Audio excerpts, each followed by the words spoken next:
Hi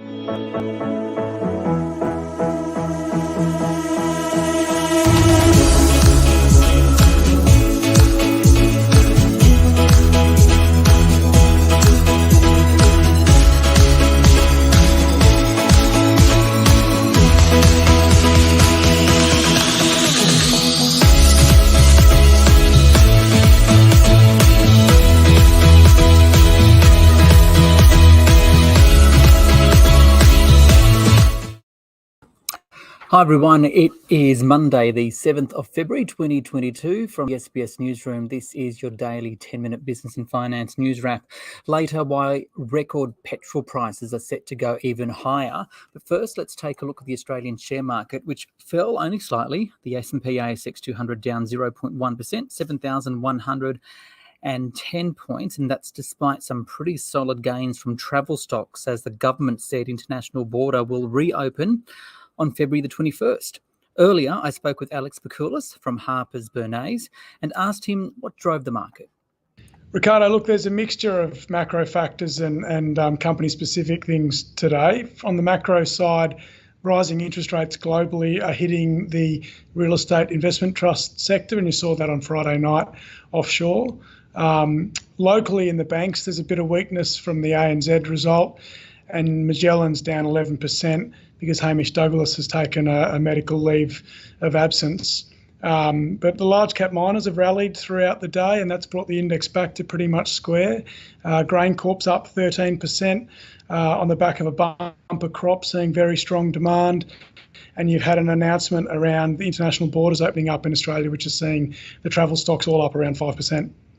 So that reopening of the international border here in Australia, how important is it exactly to those travel stocks? Because they've been hit really hard of late, and the ongoing impact to the economy.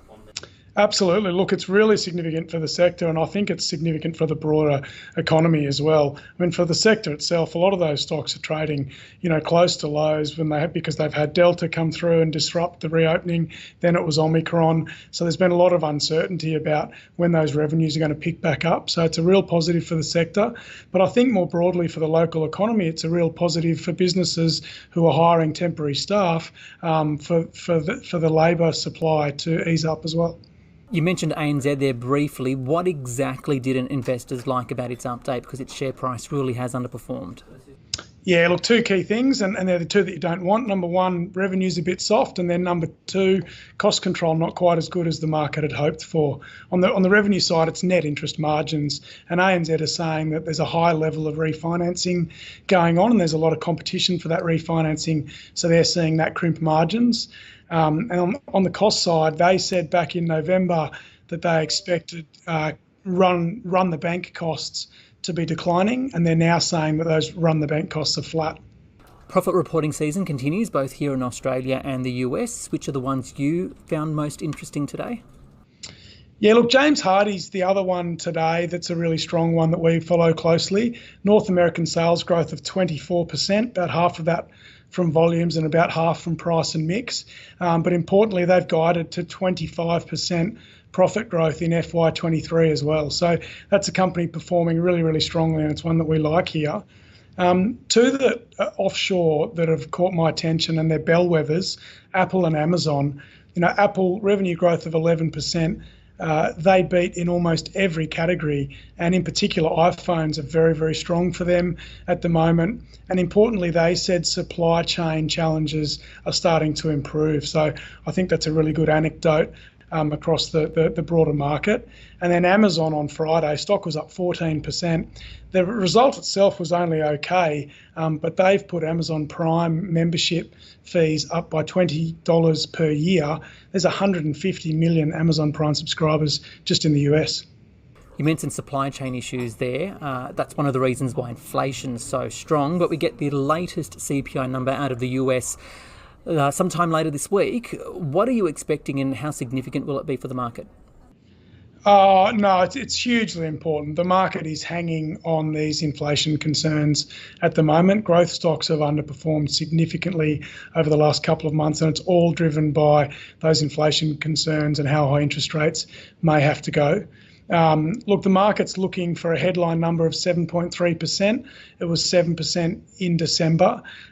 Anything that spikes reasonably above that 7, there's going to be concerns that the Fed have to move by 50 basis points in March, and that would see the growth stock sell off again, I think. So there's a lot of focus on this number, and it's really important.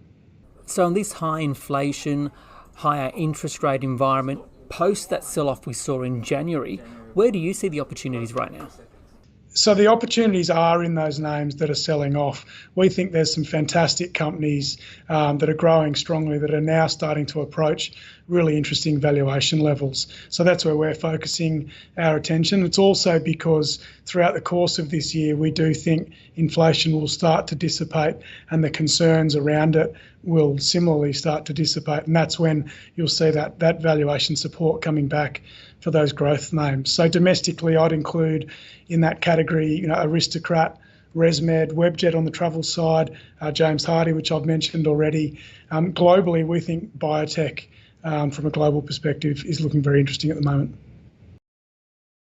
Alex Pikoulas there from Harper Bernays. From the share market, let's go to the jobs market, and Australia's job ads only fell slightly during Omicron. That's according to ANZ's job ad series, and we are on track for pay rises this year. For more, I spoke earlier with ANZ's senior economist, Adelaide Timbrell. Adelaide, what do the jobs numbers today say about the jobs market, and to what extent did Omicron impact it? So what we've seen in ANZ job ads is that they fell by 0.3% in January. So what that really means is that while Omicron might have had a very small impact, it shows that even with Omicron disruptions, there are still a lot of employers looking for people to work. And that is a really great sign for people getting into jobs and for the unemployment rate to fall further. Can you go into more detail as to what you expect that unemployment rate to be, and then what it means for interest rates then? Absolutely. So the unemployment rate right now is 4.2%. We expect that to keep falling. And importantly, we actually expect the amount of people who don't have enough hours in their current jobs to also fall to under 4% for unemployment, and then for a smaller number for underemployment. So at the moment, underemployment is around 6 or 7%, and that will fall too. What that means is that there will be fewer people applying for jobs, which means for an employer to find an extra worker, they're going to have to work harder and offer more in terms of the paycheck. So this is all a really great sign for accelerating wage growth through 2022. And once wage growth accelerates, the Reserve Bank has a lot more wiggle room to start increasing the cash rate. So we think the cash rate will start to increase in September and then get to 0.75% by the end of the year. It's currently 0.1. By the end of next year, we're expecting a 2% cash rate. The Treasury says over 1 million workers started new jobs from August to November last year. We've heard a lot about the Great Resignation, but the government is calling it the Great Reshuffle. Which one's right? We aren't seeing a great resignation in the same way as what we saw in the US, for example. In the US, we saw participation come down and people really leave the workforce. What we're seeing in Australia is actually participation has been really resilient and is historically very high at around 65%. So lots of adults are actually either actively looking for work or have a job, and very few have actually come out of the workforce due to disruptions in a long-term way. A couple of people, of course, have, some people have come in and out as there haven't been jobs available due to lockdowns. But when we look more longer term, we're seeing that lots of people do want to work. And so I think a great reshuffle is probably better suited to the Australian situation. Adelaide Timbrell there from ANZ. Now, the average household spent on petrol last week around $241. That's according to the team at CommSec. And if you think that that is a pretty high amount or very expensive, you're not wrong, because it's actually probably a record. And that's because the Australian Institute of Petroleum says the national price, or the national average for a litre of unleaded fuel, rose 2.3 cents last week to $1.71.9, and that is a record.